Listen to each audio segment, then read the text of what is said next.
my heart had started pounding. Where that fear come from? I'm not doing no drugs. I've never done drugs. And while I'm training, if you say recreational drugs, I'll say, hey, I put my hand up. If you say I have a split, or if you say I've had ecstasy, I put my hands up. Hey, I'm not going to try and cover anything up. I couldn't do that. I couldn't go in a ring and knowing that I've taken steroids, because then I know I would have been a cheat. And here now, the elements of the universe: earth, wind, and fire.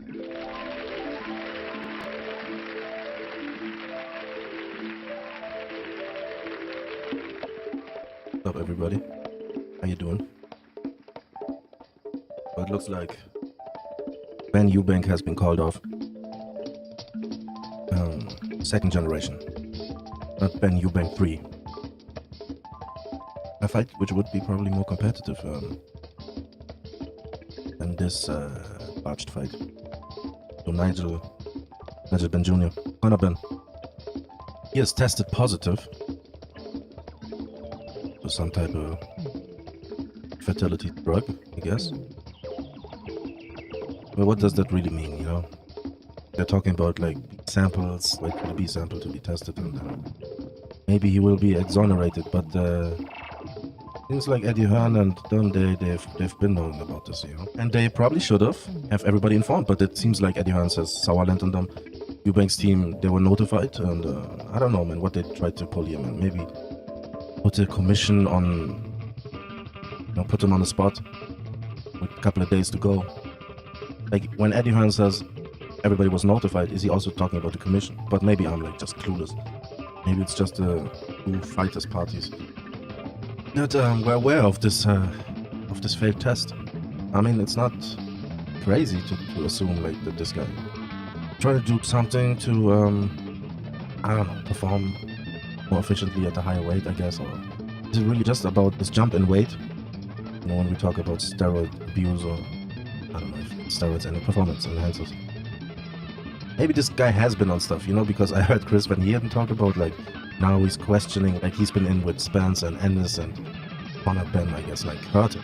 He was wondering to himself, like, how does that happen? You know what I mean? I've been in there with the best, and this young pup is giving me concussions over here, you know what I mean? So I don't know, maybe that's hindsight, you know what I mean? Now we're questioning every win of Conor Benn's. But that's what comes with failing drug tests, and everybody's now questioning your credibility, you know? How likely is it that he just, for this fight, tried to pull something, you know what I mean? This guy been on something, most likely. It's really that Algieri fight, and before that I get, like, who did he fight before that? Like, I don't know, man. I remember Conor Benn a couple of years ago, like years ago, maybe 4 years ago, whatever. And this guy was struggling with, like, dudes that were fed to him to be taken out, you know what I mean? And he was having a hard time getting hit a lot, like, I don't know how to categorize him, like, now all of a sudden he's a puncher, like, walking down Chris Algieri and stuff. But also technically he seemed improved, you know, we can't put everything on just steroid abuse, but he has pop now, you know what I mean? But he was struggling with domestic level opponents, you know what I mean? Like first-hand fights type of opponents, like you should take them out in style, usually. And especially like when you think of like a matchroom guy, like a British guy, you're usually not fed to like guys that are really going to challenge you, especially early in your career. Yeah, I don't know, man. This dude failed the drug test, the fight is off. They were talking about like still trying to get the fight to be made and basically wait out the B sample results after the fight. Or it is the weirdest thing, man. These dudes have been knowing about this and nobody was told, like especially the public. Obviously, I don't know about commission, but like all the fellow fighters on the card, you know, like the card is cancelled and all these expenses, man. It's very unfortunate.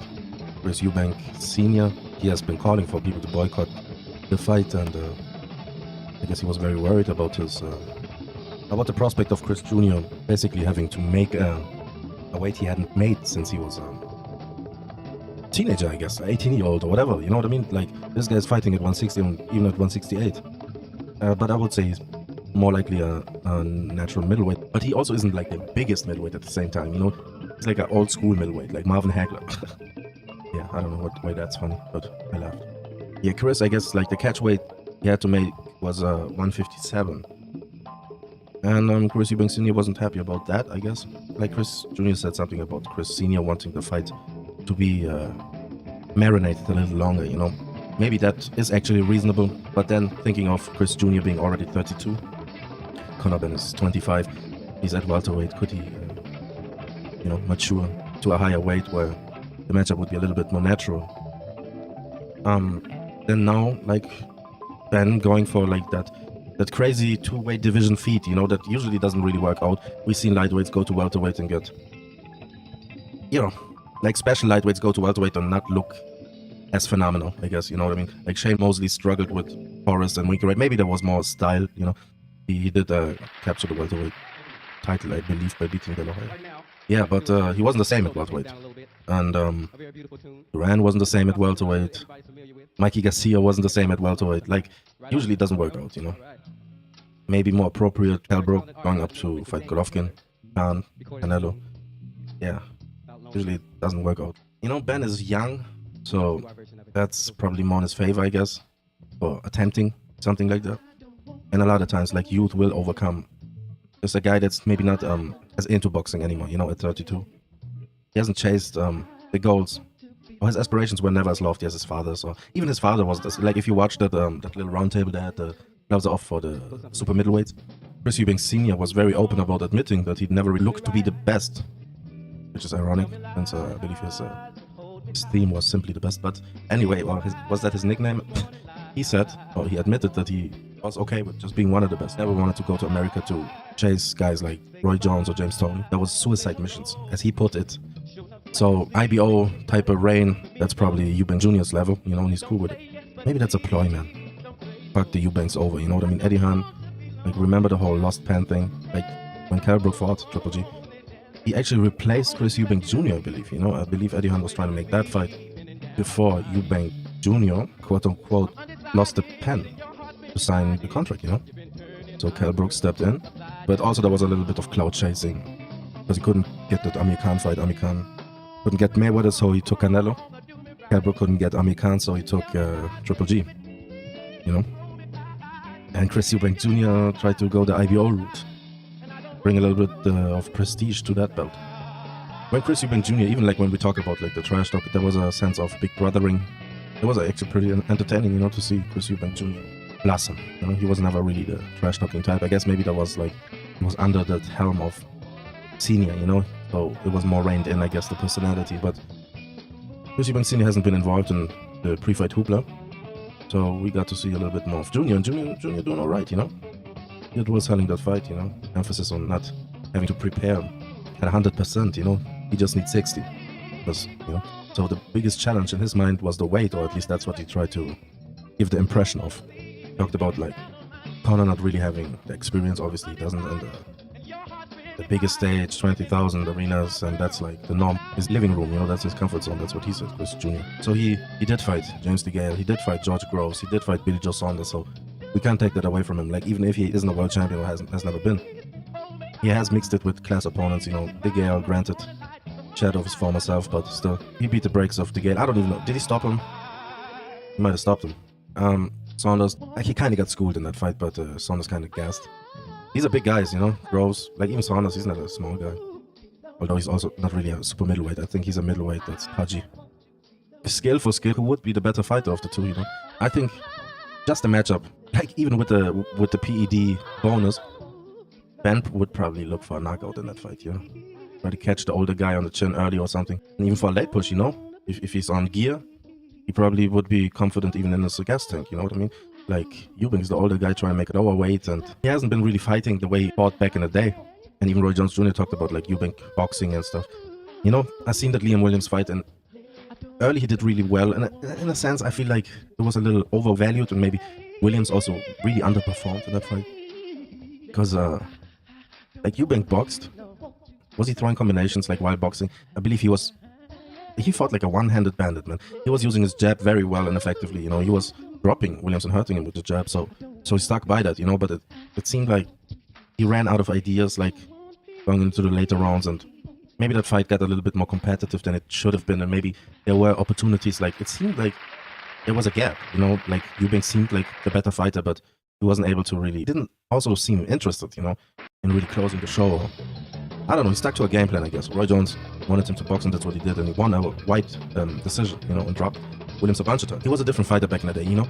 He was a lot more aggressive. He threw a lot of punches, you know, and I believe there came a time where he might have actually tried to sit on more punches, you know? Maybe sacrificed a little bit of work rate for that. Like, I don't know, maybe he's also really overanalyzed and overcriticized when we watch him in these fights, you know? At the same time, he isn't fighting consistently the level of opposition where we could really rate the guy. And he's already 32, so there is something of stalling. Like, his career seems like stalled out. I'm assuming the shit is gonna be rescheduled and everything, but yeah, I don't know how the matchup really would have played out, you know. I think Benn would have been aggressive because that's how he talked, and would have been also interesting if he came in there and started like elusive, and I don't know, man. I'm not sure. Eubank boxing, huh? And he, like, that's scary to me. I think he would have had a better chance of like walking down the smaller guy and applying a lot of pressure on, you know, catching him late or something, like drowning Benn, than like boxing on half condition and like assuming he's at 60%. I don't know, the older guy, dude on gear, catching him late. Like, I could see something ugly happen there, you know what I mean? And that's what probably Eubank Senior was thinking, man. Like, that's it's scary for him. They also lost like Eubank's brother last year, I believe, or within like this past year. A lot of turmoil in the Eubank family with the history, you know what I mean? Michael Watson getting injured in that Eubank Senior fight back in the day. Nigel Benn injuring Gerald McClellan in their fight. I watched that documentary, The Fight of Their Lives, Nigel Benn vs. Gerald McClellan. Let's look at a couple of clips of this, you know? I don't want to watch too much, you know? Get the shit copyright stricken. You know, with that history in mind, I believe obviously concerns could be justified. Probably the fight has been called off by the British Board of Control, I believe. More than likely because of the backlash, because a lot of people have been questioning why this news of the failed test hasn't been made public when these guys became knowledgeable of it, you know what I mean? Like 3 weeks ago, 4 weeks ago. I don't think they wanted that dilemma, especially if something happens. Especially since this is somewhat of a fantasy matchup with weight stipulations and, you know, with a prominent voice like a Eubank Senior already like vetoing against it. It would be very hard to explain if something would happen. But at the same time, there's like a level of hypocrisy going on here. We're talking about a sport where yearly people die, you know. This isn't uncommon. And this is what this is about, you know, when we're really watching, like even as spectators. We're watching people fight for their lives. Alright, this is some Roman Colosseum type of shit. Caesar with his thumb deciding over life and death. I mean, it's not that crazy, but in a sense, we're paying these dudes to fight for their lives, man. This is some blindfolded slaves fighting in a pit for the entertainment of the plantation owner and their cohorts. Yes, fuck Django Unchained. I'm talking about real life shit. I believe, like, wasn't Joe Gans fighting in these type of fights, the first black world champion? But that's what's happening, man. We're doing the old Adam Smith. We want to apologize for the language you just heard. Avert your eyes. Plug your ears. Wash your mouth out with soap, just to be sure. As you might have heard curse words in the corner of a deathmatch. Yep, that's what's happening, man. We can't say it's not because people die, and people have died. Alone in this fight, like both parties, both families. Like, this is some Braveheart type of shit, you know? We got clans going against clans. Casualties all over the place, man. Alright, that's what boxing is, yo. And even if these dudes don't pass then and there, most of the times they're damaged goods, you know what I mean? And that shit will come back to haunt them. Maybe it's not obvious to the casual observer watching an IFL TV, whatever, IFM London video, cooking caches, interviewing some dude, you know, on a good day. We don't see the bad days. So anyway, what I'm saying is, it's a sport of casualties and we shouldn't be acting surprised or appalled and all that type of Adam Smith type of shit, you know what I mean? All that fake shit. When it keeps sponsors and shit. I'm boring myself now. So this fight has been called off. Not because, let's be real, man. Can't be because of protection of health and whatever, you know what I mean? Can't be about that. Eddie Hearn, man, he brings too much money to the commission, you know what I mean? And maybe it plays in their favor even to fuck off the Eubanks like that, you know? This Eubank going to a camp. But you fuck up the reputation of your youngster or this type of shit. Listen, hey, if the B sample comes back clean or whatever, then maybe it might have worked out for them, you know what I mean? Eubank Senior, older dude, older, 32. In shape guy, always in condition seemingly. But anyway, you know, make him go through some shit, you know, the old Tony Ferguson triple weight cut. Yeah, anyway, man, this is some funny shit though, you know? To me, I guess. To everybody else, it's probably very dramatic. Oh, I'm just playing cool right now. To me, it's also very dramatic. Let's watch a little snippet of some dramatic shit. Here. Him.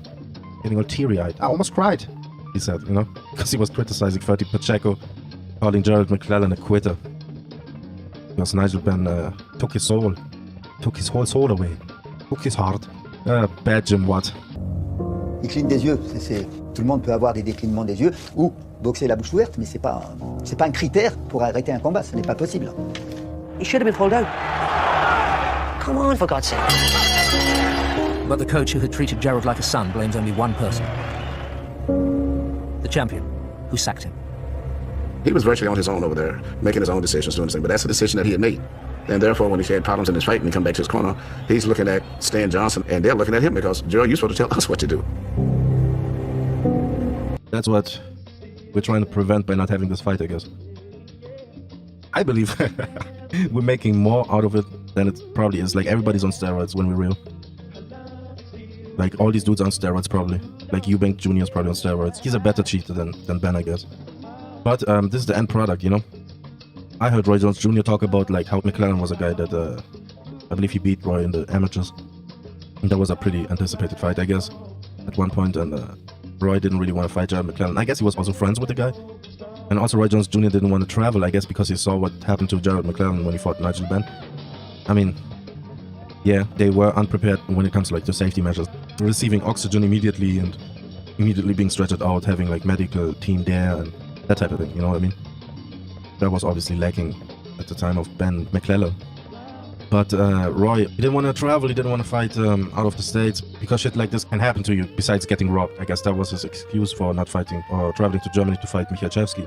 Besides Roy ducking, he also failed a drug test after the Richard Hall fight. And so it was very interesting to hear Paulie Malignaggi, you know, tell the truth basically on Pro Box TV. They have a really good show. Roy Jones Jr. and Antonio Tarver and Mike Goldberg, the former UFC commentator. They have a little podcast going there and they discuss boxing, you know. And Paulie, as per usual, one of the biggest Manny Pacquiao criticizers. Weirdly, he never had the same venom for Floyd, I guess, because he was Al Heyman promoted by then or managed by then, advised. Whatever it is, man, Ali act. Paulie went in on that whole band thing, you know what I mean, on the drug testing, fights going on, talking about fights going on, even if, like, we're talking about fighter safety and all that hypocrisy, you know, that was Paulie's point. And Roy was kind of quiet, keeping it quiet. He had, like, a little Duko Kim throw in there, yeah, threw that shit in. Yeah, I never forgot about Duko Kim. Never forgot about it. Never forgot about it. Stop looking at me. Never forgot about it. Because Roy is you know, he's one of those. Like Shane Mosley, like, he wasn't even busted, man, but he was on that, was it the Balco list? Conte, that guy. He's running snack, like Mike Garcia, Andre, all these dudes. They're with him, right? Some type of conditioning program or whatever. But dude was the Balco snitch, right? And Shane Mosley was on that list, man. He was supplying Mr. Mosley, I guess, you know? And Mosley had to kind of justify those fights and even had to testify. And I believe under oath he had to admit that he was given stuff which he didn't know what it was and all that. I mean, you can't say that, but he knew that he was taking something. I believe that's, I'm going off the top, I'm the top of the dumpster. Now listen here. All Evan Fields, man, yeah, Roy was one of those, man, you know what I mean? I mean, it's official, I believe. He failed a drug test, Roy. Not talked about that much, but, like, Roy is a hypocrite, bro. He ducked and he talks about, like, fighters making fights, terror and spans, all that, you know? All that warrior talk. Roy justifies, like, you know, tainting, basically, like, the end of his career, like, taking all these L's and fighting on. Like, he justifies it by, like, warrior babble, you know, like, trying to be a warrior and that type of shit. But, like, you think of a warrior when you think of Roy Jones Jr.? I don't know, man. He's a Floyd before Floyd, you know? Like a Ray Leonard type, you know, although Ray Leonard, he's something else, to be honest. Like, he's a mixture of a warrior and a Floyd, you know? Like him, I give a little bit of leeway. Like, in his 40 fights, man, he packed a lot of legendary shit in there, you know what I mean? Like, Roy, bro, like, he spent his prime pretty much ducking. I know he fought James Toney and Bernard Hopkins, but, like, he started out well, you know, you gotta give him that, but then at the end, like he talks about being the king of the hill and he wanted to fend off challengers and that type of shit. But if your challengers, if they have day jobs, man, like, you gotta search out for greatness, you know what I mean? And that's probably why he clowned as much, you know, as he did, you know. I don't really rewatch Roy Jones Jr. fights, man. I kind of rewatch the older Roy Jones when he's older, you know what I mean? When he's past his prime, like against Tito Trinidad, I like watching that shit. Against Jeff Lacey, like, because he kind of, it's like glimpses, you know what I mean? He found something in those fights. But the level of not putting it on the line at the same time of being past your prime, he loves being ahead, you know, he's one of those, man. He doesn't do well, like, fighting from behind. And he really didn't do that well doing it in his prime. Like, watch that Montel Griffin fight, man. He's getting schooled, basically. And, you know, he's struggling, man, and then he has like a little hissy fit, man. He still blames Montel Griffin, man. Dude is fouling a guy that's outboxing him. And the first time he hurts him, like, I don't know, it's like a weird thing, man. It's like, there's something missing for me, you know? Ranking him like some people do, you know? Like he has too much athleticism or something. But Roy didn't have much to say on the segment about the failed test. Because he failed the test, man. So all these dudes now giving their big opinions, you know? We don't know about them. Nobody knows, man. Like people talk about how Muhammad Ali was on steroids. Fighters in the 70s were on steroids or 60s and shit. The only thing you can say about Ali, I guess, he took those weird pills, right? Diet pills or something, which would probably qualify as a masking agent in this era. Attempted to lose weight anyway, like rapid weight loss in a short time. Basically assume like all these MFs are on something. I want a PED league anyway, you know? I remember back in the day I was suggesting a lot of the PED leagues when Povetkin fought Johan Duhaupas and he slapped him. Put him under the ring post, the left hook. When he was completely on fucking steroids. It was pretty much the same thing when they found it before the fight. They got a replacement in. Was it Wilder or Bemeister Verne who... That might have been another time. Like Povetkin is a serial offender. I wasn't even like that appalled. Like I'm not rooting for the motherfucker, especially if he like when he put that dude under the Frenchman under the ring post. But in a sense, like if you can get away with it, you know what I mean? And Povetkin got away with it. You know, they got a replacement in that Frenchman, and he got slapped. And I guess like he got a ban after or something, you know. But he got through that fight, you know. Get a win. That's the Russian commission. yeah. Eddie Hearn tried to pull a fast one. Anyway, I don't know how that works out. Let's wait for the B sample, I guess. But really, I don't give a fuck. Like I couldn't care less, man. Who gives a damn, bro? They're both on steroids and they should have fought, man. You know what I mean? Also from a moral perspective, like fuck, they should be watching for death, life or death. That's what it is, bro. Life and death. You know what I mean? So let's not be too fake about this shit. And this is nothing new. If I had been with Joe McClellan, I don't think the tragedy would have happened. By the end of round 9, experts ringside had McClellan well ahead. Now listen, they are swollen in that round. But Benn's corner was growing in confidence. 3 rounds to go. Come on, we'll be the champion of champions. Come on. I was thinking I'm just going to make this into 12 rounds. That was how confident I was going to do 12 rounds. It was like, You're going to the brink, aren't you? yes, that's it. Nigel Benn would develop a taste for that. You got back a long way, you know. No, they should be fucked around then, should I? Outside the ring, he referred to himself as Satan's right-hand man. Benn's autobiography documented the wild lifestyle. I don't know what to do. I won't take that off, alright? Okay. All I wanted someone to do was grab me and say, "You can be all right." But you attempted suicide? Look. So a lot of things people don't understand. I struggled. Sitting in my car, because I had an affair. Put a hose in my car. Crying my eyes out. Don't want to die, but I can't take no more. Nigel and Caroline are going to come and share a little bit of amazing testimony of God turning lives around. The life that I had in boxing was death. 8 years after he attempted suicide, Benn and his wife Caroline became born-again Christians. I got away, trained for 8 weeks. Down and you start thinking about what's happened and what you've gone through and everything else, and you can start feeling remorseful for what's happened. Somewhere along the line, you know it's going to catch up with you.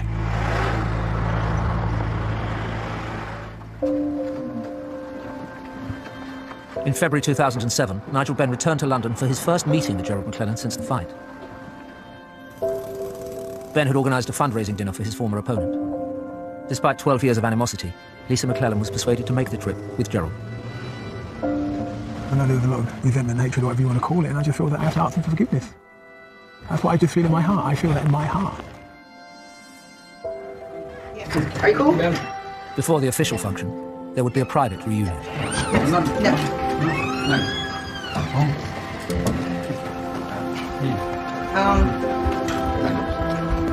Yeah, that's perfect. Nigel Gregory Benn. No. Greg. Say his name, say your name, so I have to keep repeating my name. Nigel Gregory Benn. Nigel Gregory Benn. Yeah. Yes. Yes. Seeing Nigel, it was probably more emotion in that moment than it's been in 12 years. Stayed in the hospital for 6 months. 6 months. 12 years have all just come up in one go. 12 years just hit me, and Listen, what? This man almost took my life. This man nearly killed me. So do you think Nigel Not feel sorry. Was it worth it when it happened? Absolutely. Absolutely. Absolutely. That's it. Yes. No, that's enough. Come here. You know, him asking that, man, it seems like he's all there, though. You know? Differentiate between feeling sorry and wishing it never happened. It hit me real hard that this guy hasn't lived the life that I thought he did. And I understand. It's not just me and Joe. It's the whole family that's been affected. That they want to be affected. Where's your goal? Where is your Joe goal? said we both got in the ring to risk our lives for other people's entertainment. Just skip 5, please, kids. Thank you. Thank you. And he said it's something because we're both still here.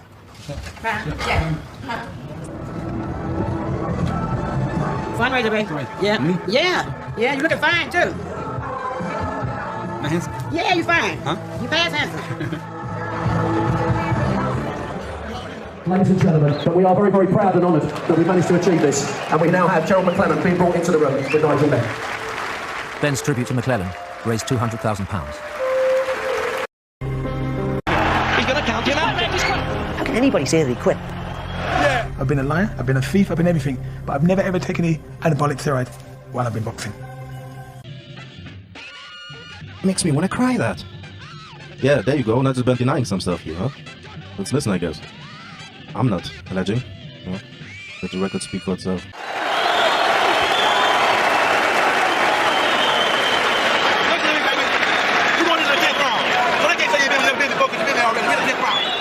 Boxing's a macho game. He's shot his fucking focus, I'm telling you. He's gone now. Show fight if you want it. If you're knocked out cold by a big punch, then fine, people like to hit that. I want to kind of like add on to like this whole life or death type of shit, you know? Like I understand, especially like watching what we just watched, you know, the repercussions of this, of like that end thing, like the worst of the worst type of shit. Okay, maybe that's not the worst of the worst, but maybe it is, you know? It's about cherishing life, and I'm not against that, obviously, but it kind of like makes it even clearer how fickle this shit is, man. How, especially life, yeah, cherish life, but we ants, basically, you know what I mean? And to think of us as much more than that, almost like vanity. Like, we play this moral hindsight game, like, all the time with the sports and stuff, man. Like, I don't know, man, it feels not authentic, you know? Oh, someone could die, then abolish it, you know what I mean? How could I, like, spent 30 years of boxing, like, made his name on that shit, like, trying to be a hanger. He tried to play up, like, I have this relationship with this great sports icon, Muhammad Ali, I call you by your name, I'm a white man, and all that type of shit. And then all of a sudden, like, X-Carb gets a little bit of a beating, like, nothing more or less than the worst beatings you've ever seen, you know what I mean? You know, nothing life-threatening, you know what I mean? Like, X-Carb made jokes about it, like, he was happy that he retired out, because this guy, like, threw a hissy fit and quit his job. I think this guy was pretty much, like, already in pensioner age and was pretty done, you know what I mean? He probably used it as, like, some kind of moral high ground type of shit. Like, yeah, I'm retiring because X-Carb took a good whooping and this fight wasn't competitive. Oh, the injustices of boxing and all that shit, you know, corrupt sport. All of the sudden, you know, made a name of his relationship with Ali. I mean, is Howard Cosell the greatest sports announcer? I mean, he's most known for boxing, so that's where he made his name, I'd say. He told it like it was. Yeah, but you know, there's some hypocrisy, and according to Norman Donald, that's worse than rape. But if you quit just because it's becoming a little bit too tough, then people tend to look down on that. 10th round. See that jovial way he just said that, you know? People tend to look down on that. That's just instincts. Like, boxing is so instinct-based, man. It's part of humanity, man. Before boxing, there was fights, you know what I mean? That comes with our nature, man. We shouldn't be, like, all uppity about it, you know? Get all Adam Smithy about it, you know? I don't think, like, nobody has the moral high ground. I don't think the participants have. And we shouldn't put them on too high a pedestal, you know what I mean? Where they can, like, demand crazy person. Like, nigga, you're fighting for your life, you know? That's your job, right? I didn't choose it for you. So, you're not a god. Damn it, you know, that's your job, bro.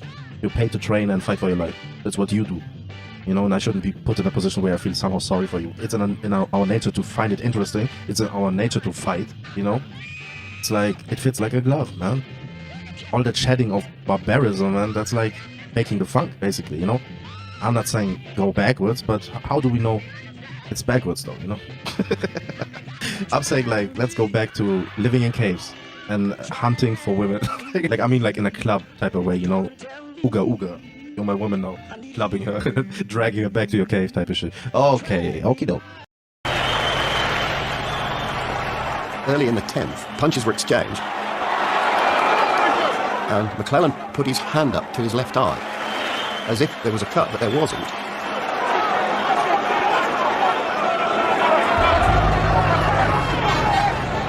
Right hand from Benn there. And then he went down.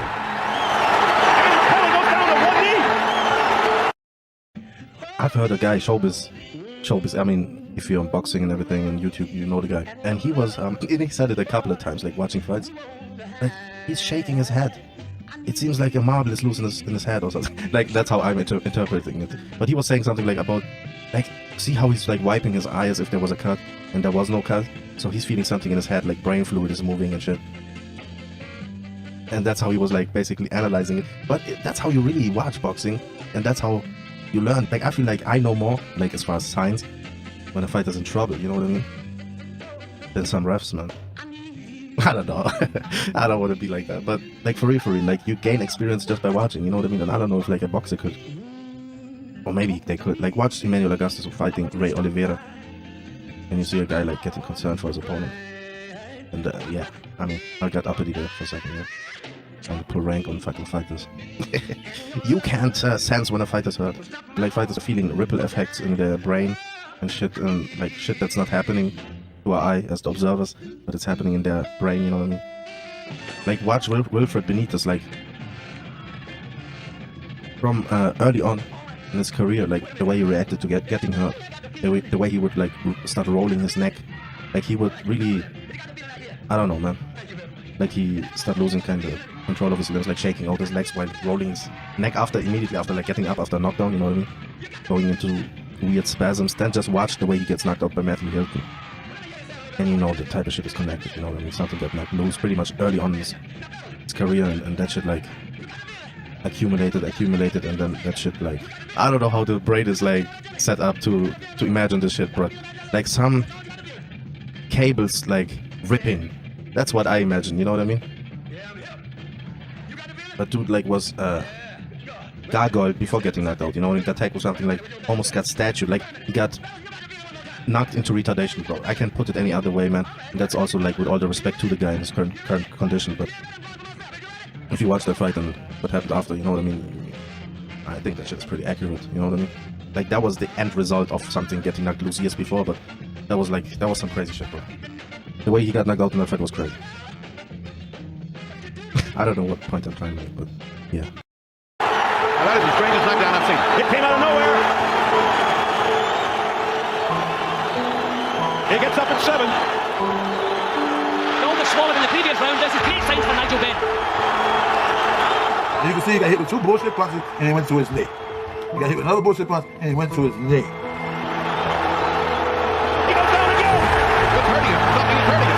He's shaking his head. He's going to count him out, isn't he? After 1 minute and 39 seconds of round 10, it was all over. Là, je compte non pas 8, 9, 10, finish. He's going to count him out. He's done it. He's quit.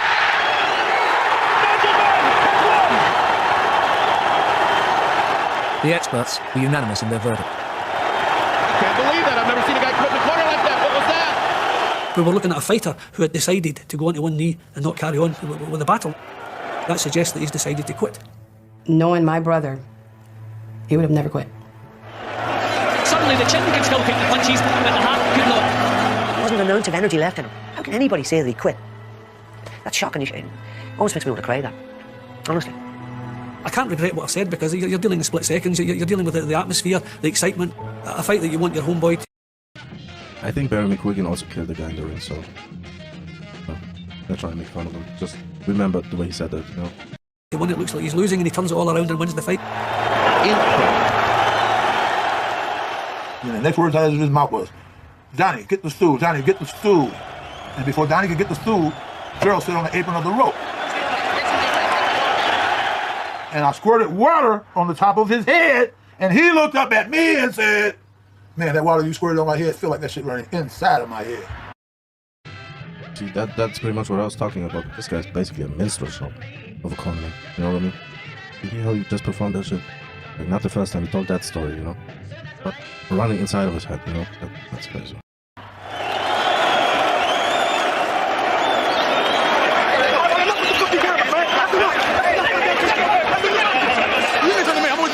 Whatever you want to do, I've got the Martin. All the way, mate, all the way. We're going to wrap this interview because we have a serious problem in the ring with Gerald McClellan. There were 3 board doctors. All of them had to have anaesthetic experience. I was satisfied that that injured boxer had had the best possible care from us. Keep to the side because it's ambulance access. Tonight, McClellan remains unconscious in hospital on a diet of painkillers and good wishes. I'm always worried about anyone that gets injured. We want to find out what the injury is. The most important thing is the man's health. The brain is... This guy no different than Eddie Hearn. Eddie Hearn is no different than him, you know? Putting a fake mask on, playing concerned and all that type of shit. Didn't Eddie Hearn cry when Patrick Day passed after a fight? With those crocodile tears. Quite swollen. That's how we would expect a brain to look really after it's been punched for 11 rounds. You guys wait. You guys have to wait. Had he continued to fight, you know, it may have been fatal. Swollen. That's how we... The man's health.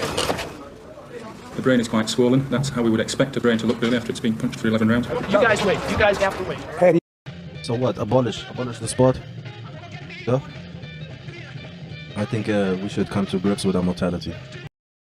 He continued to fight, you know, it may have been fatal with this blood clot in his brain. But that's God. When God steps into the plan, he'll make a way where there is no way. It's a small clot, but it will end his fighting career, and it will kill him if it's not taken out. So I'm very prayerful and hopeful and cautiously optimistic that Gerald will be all right.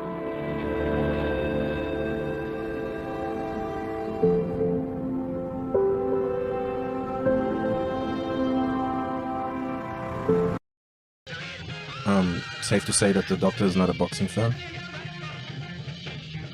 But it also could be said that that same clot could be acquired in a random, everyday accident, you know? Hit your head wrong. I believe Larry Holmes, man, after, what, 40-year fighting career? Okay, that's too long. Let's say 35 years. Whatever, 30 years. Like, this dude in his 70s, just like a couple of years ago, I believe, like, he fell out of bed and hit his head. He ended up in the hospital and getting operated on his brain. You know what I mean? I don't know if it was a blood clot, whatever it was. Blood clot! But it was serious enough to get operated on. And he wasn't the same seemingly after. You know, if you listen to him now in interviews, it seems to have declined, and it seems to have been after that incident, because I think it is the Artie Lang Halfway House on YouTube. There's a Larry Holmes interview. Artie Lang is interviewing Larry Holmes. Very good interview. And it was pretty much a couple of weeks after him getting out of the hospital, I believe.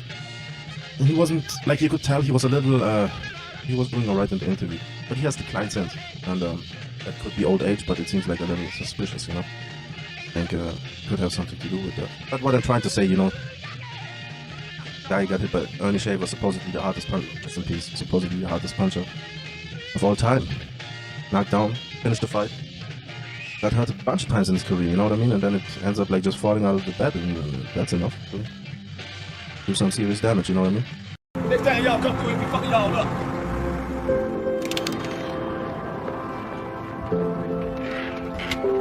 He's completely blind. Hey, listen. What color you want? What color popsicle you want? He's not deaf. What color popsicle do you want? Great. It's more comprehension. So if he's asking to repeat things, it's not because he can't hear it. It's because he don't necessarily understand it the first time. Right there. And this? Yes. Yes. Right here. Talking. Talking.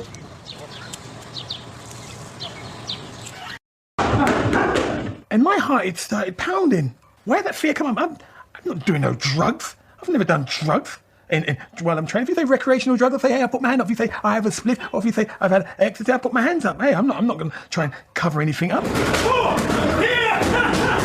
I couldn't do that. I couldn't go in a ring and knowing that I've taken steroids, because then I know I would have been a cheat. I've been a cheat. I'm a wife. I've been a liar. I've been a thief. I've been everything. But I've never, ever taken the anabolic steroid while I've been boxing. Did Nigel Benn... Also, like, that specification of anabolic steroid. Anabolic, that was his specification here. And also, like, while I was boxing, right? Like, after he's been on the gear, like Vinny Pazienza. These dudes get on the gear after their career. Evander Holyfield, like, looking all buff and shit against Vitor Belfort. Like, all of the sudden, when he fights Vitor Belfort, like, in a 3... Like, that was a couple of week cycle shredded, but at some point, I guess that shit doesn't work now. You know, as far as performance. Yeah, so Nigel, huh? Cheat for that fight. Absolutely, he was juice as a motherfucker, I promise you. Because the blood in the shoe is Nigel Benn's blood, because Gerald didn't drop a drop. Nowhere, never. Nigel Ben bled from the eye and the nose. Bro, this guy talks like Jared McClellan is supposed to talk. Somebody put it on him. You was juiced on something, buddy. I don't know why anyone would say anything like that. Obviously, Gerald McClellan taken straight to hospital wouldn't be drug tested, but Nigel Benn would have been. In fact, Benn did not take a drug test. On his way to the dressing room, he collapsed. You look like you was a man of excellent shape and condition who just fought a tough fight, but you go back to your fucking dressing room and you pass out. You know why you pass out? Because you didn't want to piss for him. You fainted on the way out of the ring. Exhaustion. What do you think? What do you think? It would have been exhaustion. Nothing else. But that. There is no evidence that Benn's collapse was caused by anything other than exhaustion. It's not clear why Johnson waited 15 years to make the allegations, or whether the boot is in any condition to be tested. What would you say to those who said Nigel might have dodged that drug test? To try and dodge a drug test is just not who I am. I want to talk about it because I think it would ruin who I am as a sportsman. If you know that I took anabolic steroids and brought them into the ring. I can look. If you knew that I took and all that type of shit. You might fall under questioning there. You in the eye and say, look, steroids never in my body when I fought Gerald McClellan. It's just not who I am. Listen. Yes. Tweet that. When I talk to a former pirate. Enough. Okay, I talked about this shit. So, thanks for watching, I guess. Thanks for watching. Peace.